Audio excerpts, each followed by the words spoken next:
Hello, everyone, and welcome to Burn the Ship, the podcast that helps entrepreneurs go all in on their business, and we introduce them to professionals that can help them to do so. Today, we have a very special guest. How are you doing today? I'm doing well. How about yourself? I'm doing good. Please introduce yourself and the name of your business. My name is Diana Higgins, and my business name is Dianium Engineering LLC, and I'm based out of Florida.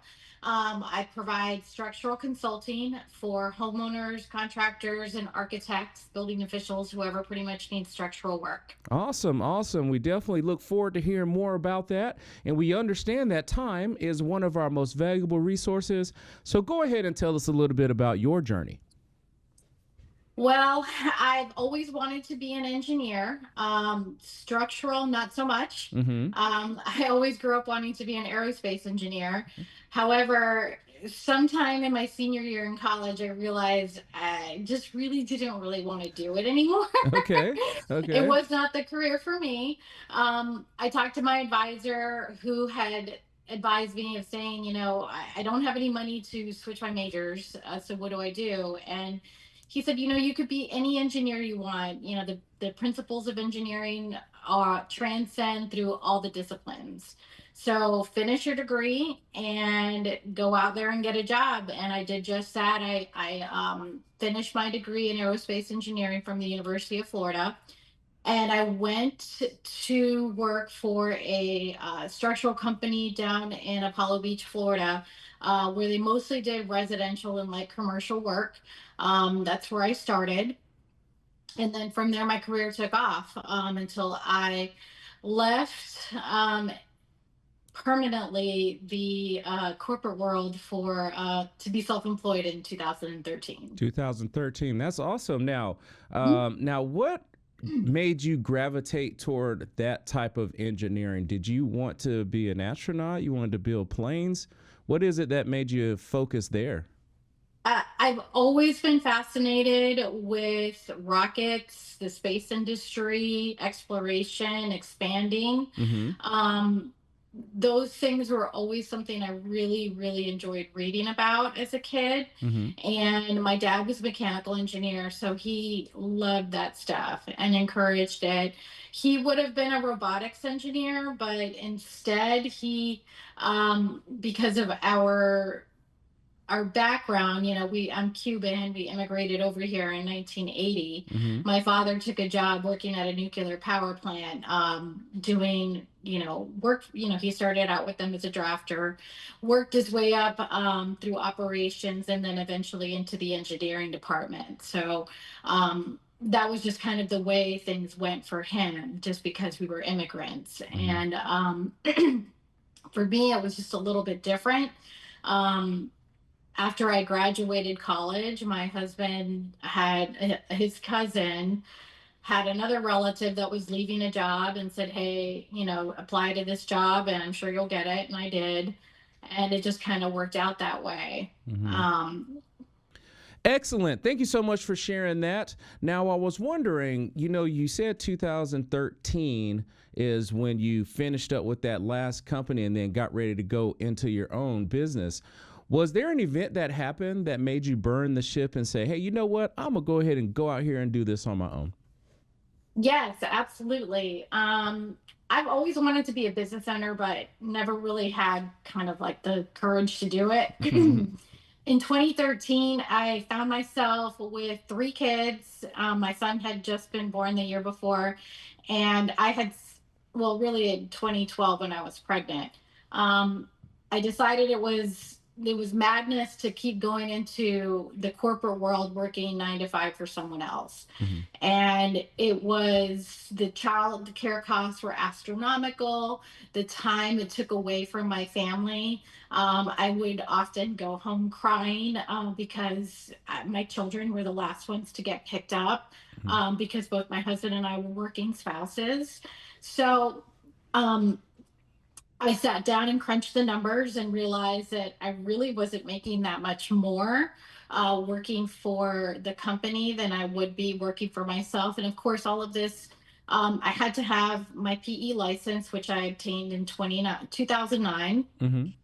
I I did not go out on my own sooner just because the economy was so bad, and I had a very stable job, so it really was ideal to stay. But in 2013, things had picked up, and I realized, I just needed it was time for me to go. Mm-hmm. So I presented my husband with the facts. I said, "This is how much childcare cost. This is how much it costed gas and time for me to go up there." And I said, all I have to do is one project a month and I will be fine. So he said, okay, we'll try it out, moonlight. So I did. I did moonlighting for a year. Um, and as soon as I started getting my name out there, I started getting the work, and it only made sense Mm-hmm. for me to leave. And at that point, um, it became something that was financially dire for us to do. Like, I had to stop working to stop paying out so much in childcare, and it worked out for the best because I mean, in 2013, I matched my salary working. For the corporate America. 2014, same thing. By 2015, I had doubled my salary Mm-hmm. and tripled it by 2016. Yeah. So it was life changing for us, life changing for my kids because they had their mother with them. They came to work with me. Well, at least initially I worked at home, and then in 2015 I opened an office Mm-hmm. where they would come with me, and after school, or if I had to have them here for whatever reason, the daycare, or the really not the daycare, but the preschool that they were in at the time was walking distance, so I could walk over and grab them during their half days and stuff like that. That's awesome. Seems like it gave you definitely a financial uptick, but more importantly, seems to have given you a time uptick where you had a little bit more Absolutely, yes. flexibility in your time. So I definitely appreciate you sharing that. Now I want you to talk with us about your business. Tell us everything that you do. Tell us, who's an ideal person you would like to get in front of. Just share with us all about the business so we can have a better picture of what you do. Okay, so I provide structural services. I'm a professional engineer, that's my license. So I'm able to sign off on structures, and I'm able to sign and seal plans. In Florida in particular, I also have my Texas license, but most of my business is in Florida. Buildings have to be certified by professional engineers or architects. Most architects don't want to deal with structural, so they don't, they defer that to us. Um, my ideal clients are contractors, homeowners, and architects. My In a weird turn of events, my former employer has me doing consulting work for them, and I do a lot of business with them, but I don't have to be on their time schedule like Mm-hmm. I was before. Right. So that really actually worked out for the best, and I get to keep all my friends and still had a really good relationship with them, and I still have a good relationship with them. Awesome, awesome. So I didn't know this until you shared, but it seems like you have to have that PE license for each state. Yes, you do. You have to have it for each state. I particularly have it for Florida, which is the primary bulk of my business. But I also have it for Texas. So, like I said, my former employer is actually one of my clients, Mm-hmm. and they had a need for a PE in Texas. So I went ahead and applied for reciprocity and got my license in Texas as well. So I can get it in any state I want. It's just whether or not it's lucrative for me because it is time involved in having to take my continuing education classes and that sort of thing. So Yeah. for each particular state. Yeah, it makes a lot of sense. I'm sure if the job or the project is big enough, then you'll make that adjustment if it makes sense, especially if it's going to be a stream of income or opportunities that are coming in there. Now, with this, we see that you had, engineering in your blood from the get go. And, with your father, and then you had a hyper focus on being an engineer going into the corporate world and now being out on your own for over a decade now. That's like 12, 13 years or something like that. Now, Yeah. we're confident that you have acquired and nurtured a bunch of business skills. Do you mind sharing with the audience that is watching today some of those skills that have helped you to be successful? That way they may add towards their mix and try to strive for that same success? So, I mean, I'm a one woman show. The only reason I haven't expanded is because of my children. I was planning on expanding in 2019 until I got pregnant with my Okay. fourth child. Okay. So, but she's 5 now and going to kindergarten, so it's on the table again. But as far as like the skills needed, I mean, honestly, it was a very much a learning experience. I mean, I had the engineering experience, and working for the 2 consultants that I worked for prior to working for the third company really provided me with a lot of insight in terms of how I wanted to do billing, how I wanted to do my proposals, how I wanted to do everything as far as I could in my business. I had to learn how to. I had to design my own web page.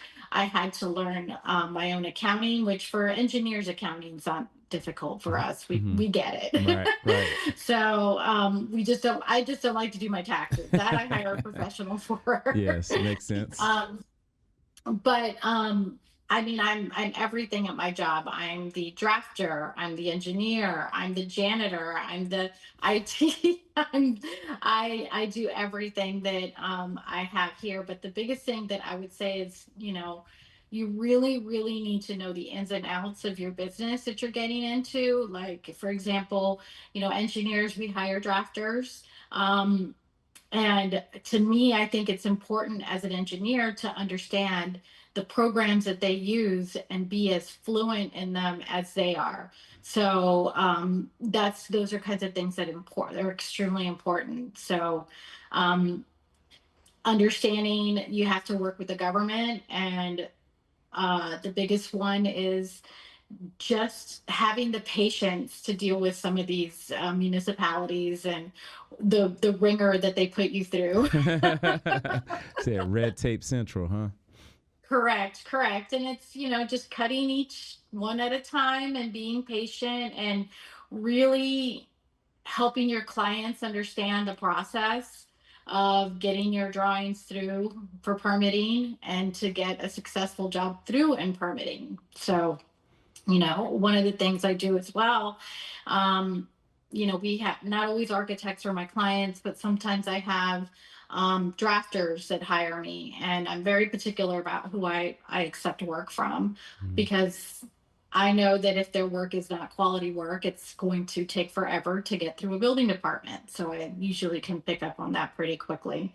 But quality of work really helps getting your plans through and Yes. checking, making sure you have all their boxes checked off. Yeah, it makes a lot of sense. Seems like you're sharing. You need to be a master of your craft and make sure that you're, crossing all the T's and dotting the I's because that's what you do. So make sure you focus on that. And we Absolutely. definitely appreciate you sharing that skill because a lot of business owners, they get into the normal flow of things and they don't educate themselves further. There's always change going on, and it's important for you to share for people to stay on top of that. Now, we have talked a lot about, your journey. We've talked about your business, those business skills.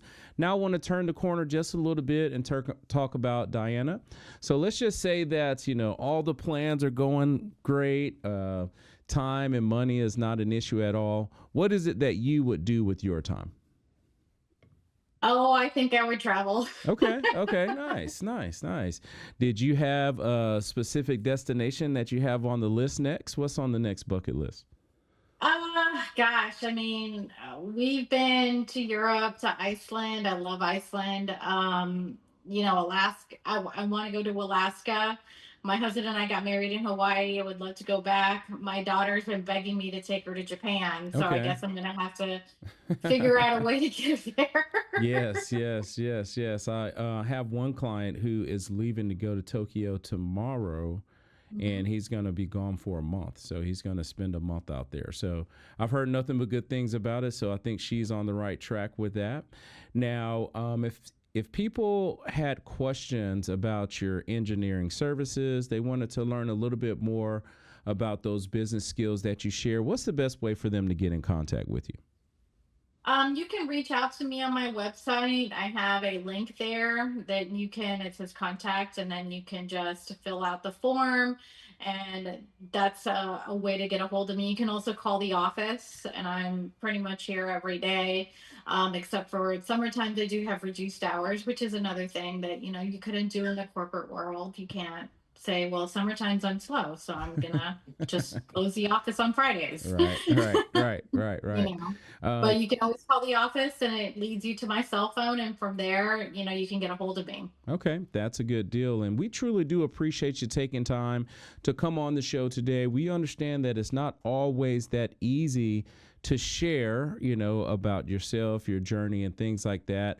And we want to honor you by coming on and giving the last word. So please look into the camera and tell the people something good. So I would say if you have any doubts in yourself, like in starting a business on your own, especially as an engineer, don't. I mean, you will never regret going out on your own. If anything, I regret not doing it sooner. Mm-hmm, I mm-hmm. should have done it in 2010 or 11 when my second child was born. And I would have probably saved myself a boatload of money, but I would have Right. but I would have dealt with it would have saved a lot of heartache. I mean, it's something that you definitely can do. Us engineers, I don't like to say it like this, but I mean we're doctors in our industry. Mm-hmm. So we are very desired, and working for yourself is really probably in your best interest. So don't be afraid to get out there is what she's sharing. So thank you so much for coming on the show today. We truly do appreciate it. All right, thanks so much. Yes, and to everyone that is watching, be kind and thanks. Thanks.